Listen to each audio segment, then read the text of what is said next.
नमस्कार शेतकरी मित्रांनो, मी शुभम ॲग्रोस्टारच्या यूट्यूब चॅनलवर आपल्या सगळ्यांचे स्वागत करतो. आज मी डाळिंब उत्पादक शेतकऱ्यांसाठी एक महत्त्वाचा विषय घेऊन आलोय. पावसाळा सुरू झाला की जवळपास प्रत्येक डाळिंब उत्पादक शेतकऱ्याच्या मनात एकच प्रश्न असतो. हे तण लगेच काढून टाकायचं की तसंच ठेवायचं? आणि इथेच अनेक शेतकरी बांधव चूक करतात.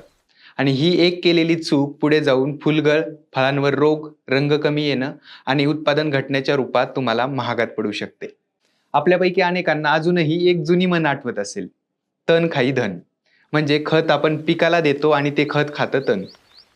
पण जर मी तुम्हाला असं सांगितलं की काही विशिष्ट अवस्थेत हेच तण तुमच्या डाळिंब बागेचं संरक्षण करू शकतं, जमिनीची सुपीकता वाढवू शकतं आणि रोगांचा धोका कमी करू शकतं, आणि काही वेळा उन्हापासून फळांचं संरक्षण देखील करू शकतं, तर तुम्हाला आश्चर्य वाटेल ना. पण यामागं काही ठोस आणि वैज्ञानिक कारणं आहेत.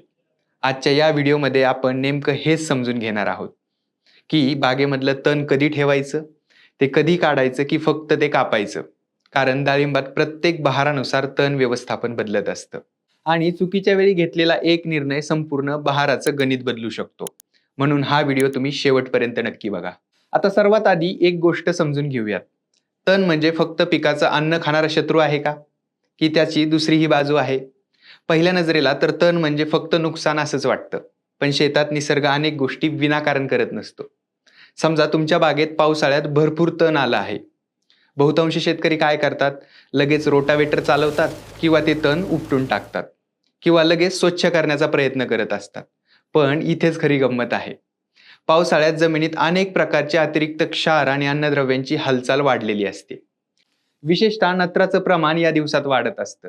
पावसाच्या पाण्यासोबत जमिनीतील हालचालीमुळं आणि वातावरणातूनही नत्र उपलब्ध होत असतं.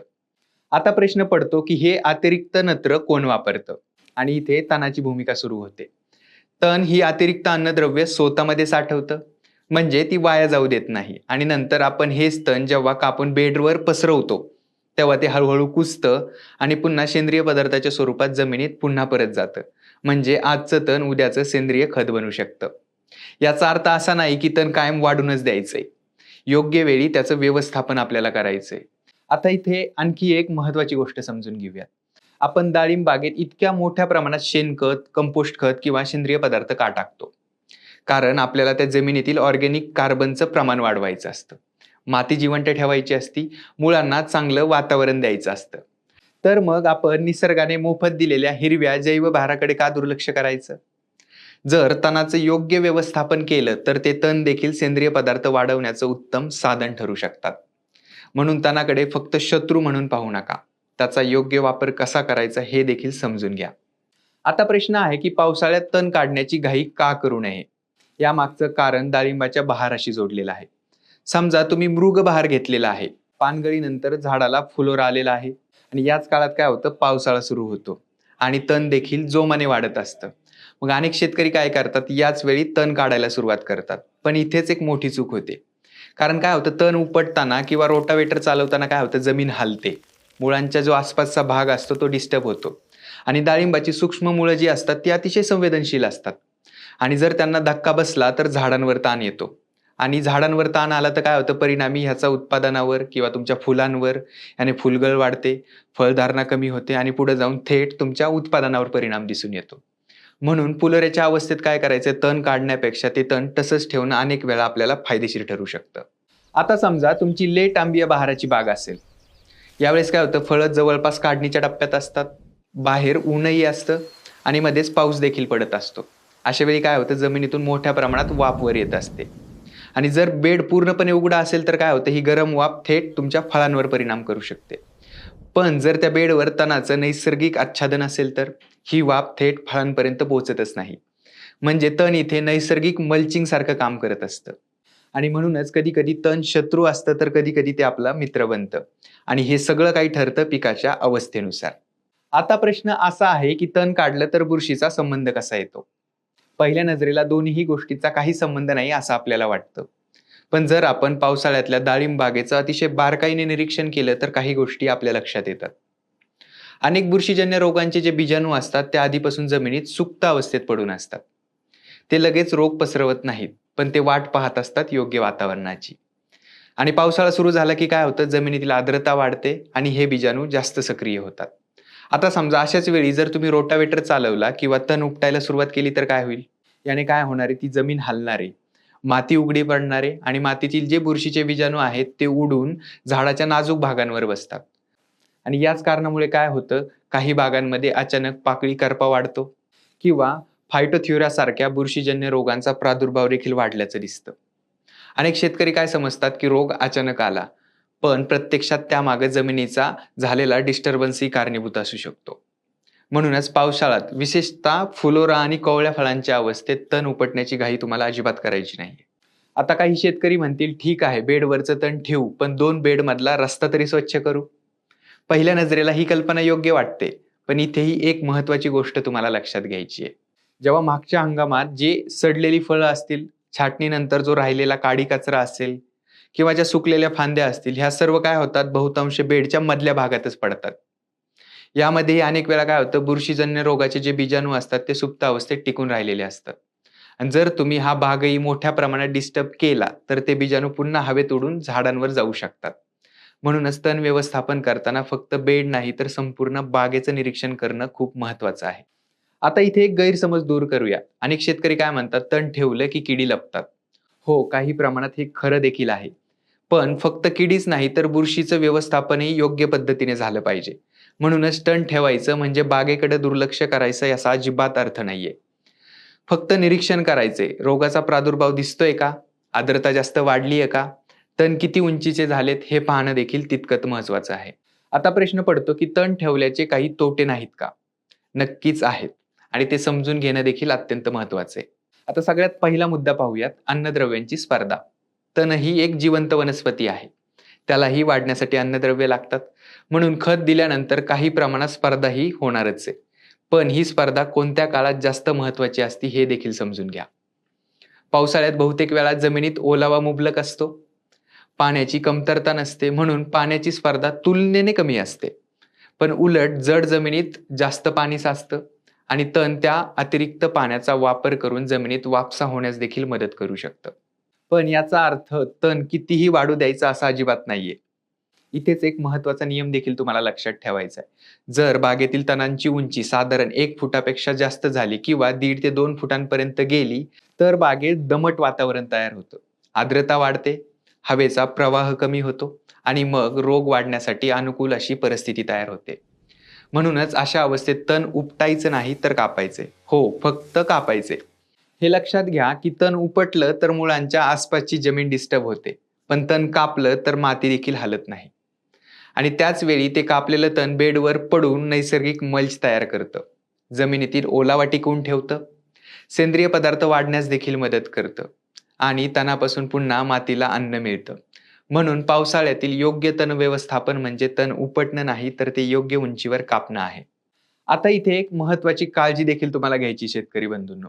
ग्रास कटर वापरताना अनेक शेतकरी एक चूक करतात. कट्टर अगदी जमिनीलगत चालवतात. परंतु ही चूक तुम्हाला टाळायची. कारण जमिनीत जर छोटे छोटे दगड असतील तर ते दगड वेगाने उडून फळांवर आदळू शकतात. विशेषतः लेट आंबिया बहारात काढणीच्या टप्प्यावर असलेल्या फळांना यामुळे इजा होण्याची शक्यता असते. म्हणून शेतकरी मित्रांनो, एक गोष्ट लक्षात ठेवायची, ग्रास कटर चालवताना जमिनीपासून साधारण 3 ते 4 इंच अंतर ठेवायचे. आणखी एक महत्वाची गोष्ट, तण कापल्यानंतर काम संपतं असं नाही. अनेक शेतकरी इथेच एक चूक करतात. कापलेलं तण बागेत पडल्यानंतर त्यावर आधीपासून काही बुरशीजन्य रोग असण्याची दाट शक्यता असते. म्हणून काय करायचं शेतकरी मित्रांनो, तण कापून झाल्यानंतर बेडवर बोर्डो मिश्रण किंवा कॉपर ऑक्सिक्लोराइड यापैकी योग्य बुरशीनाशकाची फवारणी घेणं अत्यंत महत्वाचं आहे. यामुळे काय होणार आहे, जमिनीवरील आणि तणांवरील बुरशीचा प्रादुर्भाव कमी होण्यास मदत होणार आहे आणि फळांवर डाग, पाकळी करपा किंवा मग इतर बुरशीजन्य रोगांचा जो धोका आहे तो कमी होणार आहे. म्हणजे तण फक्त कापणं पुरेसं नाही तर त्यानंतर त्याचं संरक्षणही तितकंच महत्वाचं आहे. आता आपण सर्वात महत्वाच्या भागाकडे येतो, कारण इथपर्यंत आपण समजून घेतलंय की तण कधी फायदेशीर आहे, तण कधी कापायचं आणि कधी त्याला हात देखील लावायचा नाही. मग आता एक प्रश्न समोर येतो की वेगवेगळ्या बहारामध्ये नेमकं तणाचं नियोजन कसं करायचं. कारण डाळिंबात प्रत्येक बहाराची अवस्था ही वेगळी असते आणि त्यानुसार तण व्यवस्थापन देखील बदलत जातं. सर्वप्रथम मृगबहार. जर तुमची बाग फुलोऱ्याच्या अवस्थेत असेल किंवा नवीन कळी, फुलं किंवा सुरुवातीची फळधारणा सुरू असेल तर या काळात तण उपटणं शक्यतो तुम्ही टाळा. कारण आपण आधी पण पाहिलंय की या अवस्थेत मुळांना बसलेला छोटासा धक्काही तुमच्या झाडाची फुलगळ वाढवू शकतो. म्हणून या टप्प्यात तण तसंच ठेवणं जास्त सुरक्षित ठरतं. आता आपण पुढच्या टप्प्याकडे येऊया. समजा फळधारणा चांगली झाली आहे. फळं आता पेरूच्या आकाराची झाली आहेत. झाडाने सुरुवातीचा संवेदनशील टप्पा पार केलेला आहे. आता जर गरज असेल तर तुम्ही तण व्यवस्थापन सुरू करू शकता. बेडवरील तण मात्र शक्यतो ग्रास कटरने कापा. शेतकरी मित्रांनो, आता लेट अंबिया बहाराबद्दल बोलूया. जून जुलैमध्ये अनेक बागा काढणीच्या अवस्थेत असतात. याच काळात तण भरपूर वाढतं. पण लक्षात ठेवा, जर बाग काढणीला असेल तर तण डिस्टर्ब करण्याची घाई करू नका. कारण या टप्प्यांवर फळांची साल तयार होत असते. फळांचा रंग विकसित होत असतो आणि त्याची गुणवत्ता ठरत असते. आणि अशा वेळी माती हलवणं किंवा तण उपटणं किंवा मोठी मशागत करणं शक्यतो आपल्याला टाळायचे. आता आपण हस्तबहाराचा विचार करूयात. तुमची जमीन हलकी आहे, उन्हाळा सुरू आहे, तापमान वाढते, बाष्पीभवनाचा वेग वाढतोय. अशा परिस्थितीत बेडवरचं तण नैसर्गिक मल्चिंग सारखं काम करत असतं. जमिनीवर ते थेट सूर्यप्रकाश पडू देत नाही, बाष्पीभवन कमी करतं, ओलावा जास्त काळ टिकून ठेवण्यास मदत करतं. म्हणजे पाण्याची बचत होते, जमीन लवकर कोरडी पडत नाही आणि झाडालाही त्याचा फायदा होतो. म्हणून प्रत्येक तण वाईट असेलच असं नाही. त्याचं योग्य व्यवस्थापन करणं अत्यंत महत्वाचं आहे. आता अनेक शेतकऱ्यांना प्रश्न पडतो, मग पूर्ण बाग स्वच्छ करण्यासाठी सर्वोत्तम वेळ कोणती? याचं उत्तर अगदी सोपं आहे. हार्वेस्टिंग नंतर, जेव्हा संपूर्ण फळाची काढणी पूर्ण होते आणि पुढचा बहार सुरू व्हायला अजून काही महिने बाकी असतात, तो काळ तण व्यवस्थापनासाठी सर्वात योग्य काळ मानला जातो. या काळात मजूर वापरू शकता, ट्रॅक्टर वापरू शकता, रोटावेटर चालवू शकता, तणनाशकाची योग्य नियोजनाने फवारणी करू शकता. कारण त्यावेळी ना फुलांचा धोका असतो ना फळांचा धोका असतो. दुसरी योग्य वेळ म्हणजे पानगळीनंतर. पण इथे एक महत्वाची काळजी घ्यायची. अनेक शेतकरी काय करतात, पानगळीची फवारणी करतात आणि दुसऱ्याच दिवशी मशागत सुरू करतात. ही चूक शक्यतो टाळा. पानगळीची प्रक्रिया पूर्ण होऊ द्या, झाडाची प्रतिक्रिया पूर्ण होऊ द्या, त्यानंतरच आंतरमशागत करा. शेतकरी मित्रांनो, आता आपण येतो सर्वात जास्त विचारल्या जाणाऱ्या प्रश्नाकडे. डाळिंबात तणनाशक वापरायचं का? उत्तर आहे हो, पण योग्य तणनाशक आणि योग्य वेळी. ज्या तणनाशकाचा वापर आपण दुसऱ्या पिकात केला आहे त्याच वापर आपण डाळिंब पिकात करतो. पण डाळिंब हे बहुवर्षीय पीक आहे आणि इथे अनेक निर्णय विचारपूर्वक घ्यावे लागतात. आता सगळ्यात आधी एक नियम लक्षात ठेवा.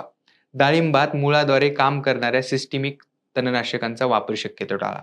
कारण डाळिंबाची पांढरी सक्रिय मुळं अशा तणनाशकांच्या संपर्कात येऊ शकतात आणि त्याचा परिणाम फक्त काही दिवसापुरता नाही तर डाळिंबाच्या पुढच्या वाढीवर, अन्नसाठ्यावर आणि भविष्यातील उत्पादन क्षमतेवर देखील होऊ शकतो. म्हणून अशा तणनाशकांपासून शक्यतो दूर राहा. डाळिंबात तण नियंत्रणासाठी कॉन्टॅक्ट तणनाशकांना प्राधान्य द्या. उदाहरणार्थ, ग्लुफोसिनेट अमोनियम सुद्धा कॉन्टॅक्ट प्रकारातलं एक प्रभावी तणनाशक आहे. हे देखील ज्या हिरव्या भागावर पडतं तिथेच काम करतं. आता अनेक जण ग्लायफोसेट बद्दल विचारतात. ग्लायफोसेट 41% पानाद्वारे श्वसलं जातं आणि सिस्टेमिक पद्धतीने तणांवर काम करतं. मात्र त्याची फवारणी करताना खूप काळजी घेणं आवश्यक आहे. कारण त्याचा एक थेंब जरी डाळिंबाच्या हिरव्या भागावर किंवा पालवीवर पडला किंवा एखाद्या कोवळ्या भागावर पडला तर त्याचे खूप मोठ्या प्रमाणात दुष्परिणाम दिसू शकतात. अनेक बागांमध्ये पानगळीनंतर नवीन पालवी फुटते, पण काही फांद्यांवर अगदी बारीक, विकृत आणि अशक्त पानं दिसतात. अशा वेळी अनेकांना काय वाटतं की काहीतरी अन्नद्रव्याची कमतरता असेल, पण प्रत्यक्षात अनेक वेळा तो तणनाशकाच्या संपर्काचा परिणाम असू शकतो. अशी फांदी नंतर व्यवस्थित सुधारत देखील नाही. अनेक वेळा ती आपल्याला छाटावीच लागते.